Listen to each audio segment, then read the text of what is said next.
SIR একটা ফিতনা। আর এক্ষেত্রে আমাদের করণীয় কি? আল্লাহ তাআলা যুগে যুগে মানুষকে হিদায়াত তথা সঠিক পথে ফিরিয়ে আনার এবং আখেরাতের শাস্তির ভয় দেখানোর জন্য যেমন নবী ও রাসূলগণকে প্রেরণ করেছেন, তেমনি তাদেরকে শাস্তিও প্রদান করেছেন। নবী ও রাসূলদের ইতিহাস ও অবাধ্য জাতির শাস্তির ঘটনাক্রম আজও দৃষ্টান্ত হয়ে আছে। সেখান থেকেই আমাদের শিক্ষা গ্রহণ করতে হবে। শাস্তি মূলত দু প্রকার। এক, সম্পূর্ণ বিনাশ বা ধ্বংস।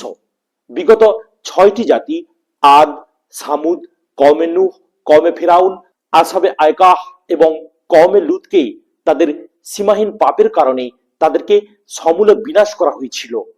তারা খালিক অর্থাৎ আল্লাহ তাআলার হক নষ্ট করেছিল এবং মাখলুক অর্থাৎ বান্দারও হক নষ্ট করেছিল। সর্বোপরি তাদের সংশোধনের জন্য তাদের নিকটে আগত নবী ও রাসূলগণকে অস্বীকার করেছিল। 2 নম্বর শাস্তি কিরকম?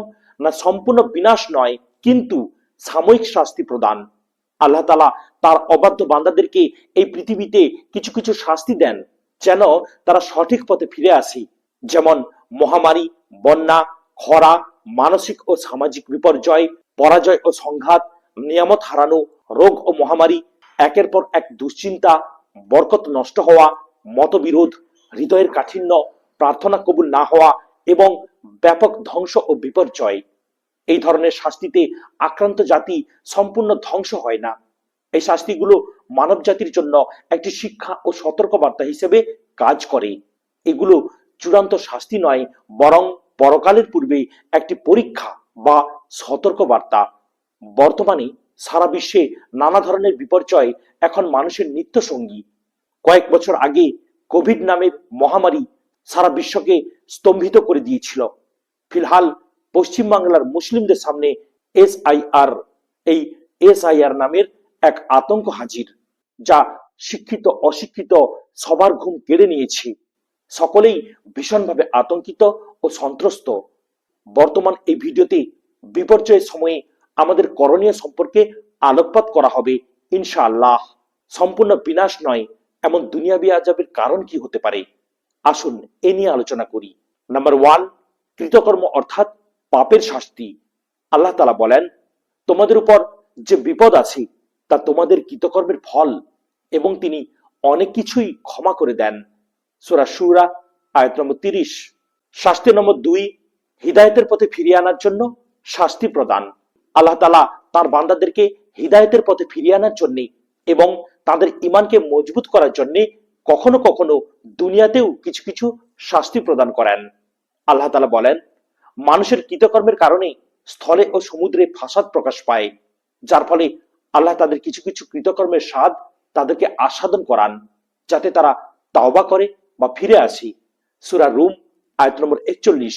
এই আয়াতগুলি থেকে বোঝা যায় যে মানুষের পাপকর্মের কারণে আল্লাহ তাআলা তার বান্দাদেরকে পার্থিব জগতে কিছু কিছু শাস্তি প্রদান করেন, যেন বান্দা পাপকর্ম পরিত্যাগ করে পুনরায় আল্লাহর পথে ফিরে আসে এবং সৎকর্ম সম্পাদন করে। শাস্তি নম্বর 3, বান্দাদের ঈমান পরীক্ষা করার জন্য শাস্তি প্রদান। আল্লাহ তাআলা বলেন, প্রত্যেক প্রাণীকে মৃত্যুর স্বাদ গ্রহণ করতে হবে এবং আমি তোমাদেরকে ভালো ও মন্দ দ্বারা পরীক্ষা করব এবং আমার কাছেই তোমাদেরকে ফিরিয়ে আনা হবে। সূরা আম্বিয়া আয়াত নম্বর 35। আর আমি অবশ্যই তোমাদেরকে পরীক্ষা করব কিছু ভয়, ক্ষুধা এবং জানমাল ও ফল ফলাদির ক্ষতির মাধ্যমে। আর তুমি ধৈর্যশীলদের সুসংবাদ দাও, যারা তাদেরকে যখন বিপদ আক্রান্ত করে তখন বলে, নিশ্চয়ই আমরা আল্লাহর জন্য এবং নিশ্চয়ই আমরা তার দিকে প্রত্যাবর্তনকারী। তাদের উপরই রয়েছে তাদের রবের পক্ষ থেকে মাগফিরাত ও রহমত, এবং তারাই হিদায়াত প্রাপ্ত। সূরা বাকারা আয়াত নম্বর 155 থেকে 157। আর আমরা তোমার পূর্ববর্তী জাতিগুলোর কাছেও রাসূল পাঠিয়েছিলাম এবং তাদেরকে দুঃখ কষ্ট ও দুর্দশা দিয়ে পাকড়াও করেছিলাম, যাতে তারা বিনয়ী হয়। সূরা আল আনআম আয়াত নম্বর 42। মানুষ কি মনে করে যে আমরা ঈমান এনেছি, এই কথা বলার পরেই তাদের ছেড়ে দেয়া হবে এবং তাদের পরীক্ষা করা হবে না? অথচ আমি তাদের পূর্ববর্তীদেরও অবশ্যই পরীক্ষা করেছি। আল্লাহ অবশ্যই স্পষ্ট করতে চান কারা সত্যবাদী এবং কারা মিথ্যাবাদী। সূরা আনকাবুত আয়াত নম্বর 2 এবং 3। শাস্তি নম্বর 4, পাপের প্রায়শ্চিত্ত এবং মর্যাদার উন্নতির জন্য। আবু হুরায়রা রাদিয়াল্লাহু তাআলা আনহু থেকে বর্ণিত, নবী করিম সাল্লাল্লাহু আলাইহি ওয়াসাল্লাম বলেছেন, কোন মুসলমানের উপর কোনো ক্লান্তি, অসুস্থতা, উদ্বেগ, দুঃখ, কষ্ট বা বিপদ আপতিত হলে, এমনকি কাঁটার আঘাত লাগলেও আল্লাহ এর বিনিময়ে তার কিছু গুনাহ ক্ষমা করে দেন। বুখারী শরীফের হাদিস, হাদিস সংখ্যা 5641। আনাস ইবনে মালিক রাদিয়াল্লাহু তাআলা আনহু থেকে বর্ণিত, তিনি নবী করিম সাল্লাল্লাহু আলাইহি সাল্লামকে বলতে শুনেছেন, আল্লাহ বলেছেন, যদি আমরা আমার বান্দাকে তার দুটি প্রিয় বস্তুর অর্থাৎ তার দুটি চোখের ক্ষতি দিয়ে পরীক্ষা করি এবং সে ধৈর্য ধারণ করে, তবে আমরা তাকে জান্নাতের মাধ্যমে এর প্রতিদান দেব। বুখারী 5653।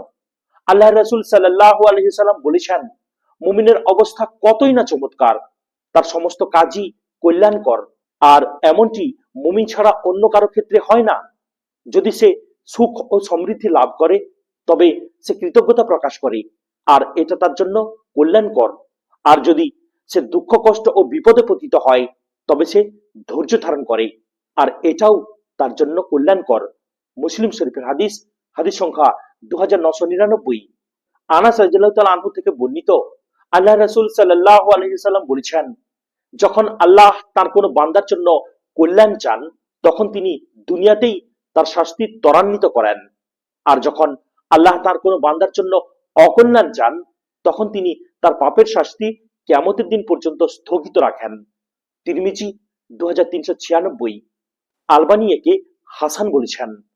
আনাস ইবনে মালিক রাদিয়াল্লাহু তাআলা আনহু থেকে বর্ণিত, আল্লাহ রাসূল সাল্লাল্লাহু আলাইহি সাল্লাম বলেছেন, বিপদ যত বড়, পুরস্কার তত বড়।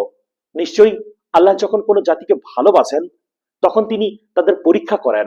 সুতরাং যে ব্যক্তি পরীক্ষায় সন্তুষ্ট থাকে, তার জন্য রয়েছে সন্তুষ্টি, আর যে অসন্তুষ্ট হয়, তার জন্য রয়েছে অসন্তুষ্টি। ইবনু মাজাহ, হাদিস সংখ্যা 4031। আয়েশা রাদিয়াল্লাহু তাআলা আনহা থেকে বর্ণিত, নবী করিম সাল্লাল্লাহু আলাইহি সাল্লাম বলেছেন, যখন কোনো মুমিন অসুস্থ হয়, তখন আল্লাহ তাকে পাপ থেকে এমন ভাবে পবিত্র করেন, যেমন হাপর লোহা থেকে ময়লা দূর করে তাকে বিশুদ্ধ করে। আল আদাবুল মুফরাদ 497। আবু হুরায়রা রাদিয়াল্লাহু তাআলা আনহু থেকে বর্ণিত, আল্লাহ রাসূল সাল্লাল্লাহু আলাইহি সাল্লাম বলেছেন, তোমাদের কেউ যেন বিপদের কারণে মৃত্যুর কামনা না করে। যদি সে সৎ কর্মশীল হয়, তবে হয়তো সে আরো নেক আমল করার সুযোগ পাবে, আর যদি সে পাপী হয়, তবে হয়তো সে তওবা করার সুযোগ পাবে।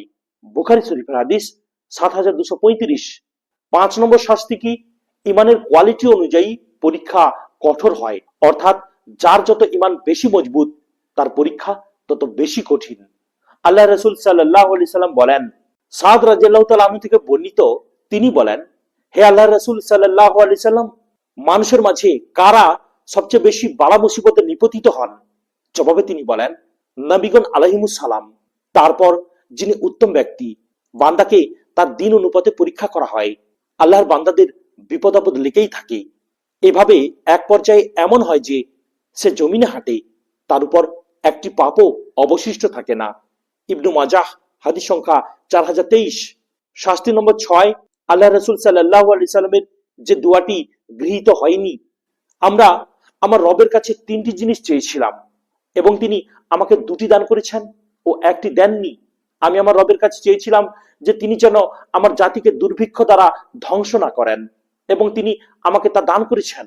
আমি তার কাছে চেয়েছিলাম যে তিনি যেন আমার জাতিকে ডুবিয়ে ধ্বংস না করেন, এবং তিনি আমাকে তাও দান করেছেন।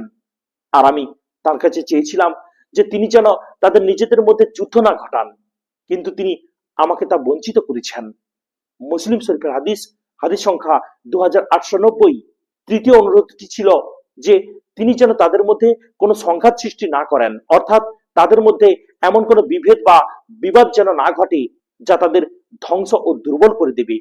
এখানে সংঘাত বলতে আপস যুদ্ধ এবং কলহকে বোঝানো হয়েছে। কিন্তু তিনি আমার এই প্রার্থনা মঞ্জুর করেননি, অর্থাৎ সর্বশক্তিমান আল্লাহ সেই প্রার্থনার উত্তর দেননি, কারণ তা তাঁর অপরিবর্তনীয় বিধান এবং ইচ্ছার পরিপন্থী ছিল, যে বিষয়ে প্রশ্ন করার অনুমতি নেই। বোঝা গেল যে মুসলিমদের আপস ঝগড়া বিবাদ পাপের কারণে লেগেই থাকবে, যার পরিণামে তারা বহুমুখী বিপর্যয়ের সম্মুখীন হবে। এতক্ষণ ধরে শাস্তির কারণগুলো নিয়ে আলোচনা করলাম। এবার আসুন শাস্তির ধরন নিয়ে একটু আলোচনা করি। আল্লাহ তাআলা বলেন, আকাশের শাস্তি, জমিনের শাস্তি, পারস্পরিক দ্বন্দ্ব, বলো তিনি তোমাদের উপর থেকে অথবা তোমাদের পায়ের নিচ থেকে তোমাদের উপর শাস্তি পাঠাতে সক্ষম, অথবা তোমাদেরকে বিভিন্ন দলে বিভক্ত করে দিতে এবং তোমাদেরকে একে অপরের সংঘাতের স্বাদ আস্বাদন করাতে সক্ষম। দেখো আমি কিভাবে নিদর্শনগুলো বিশদভাবে বর্ণনা করি যাতে তারা বুঝতে পারে। সূরা আল আনআম আয়াত নম্বর 65।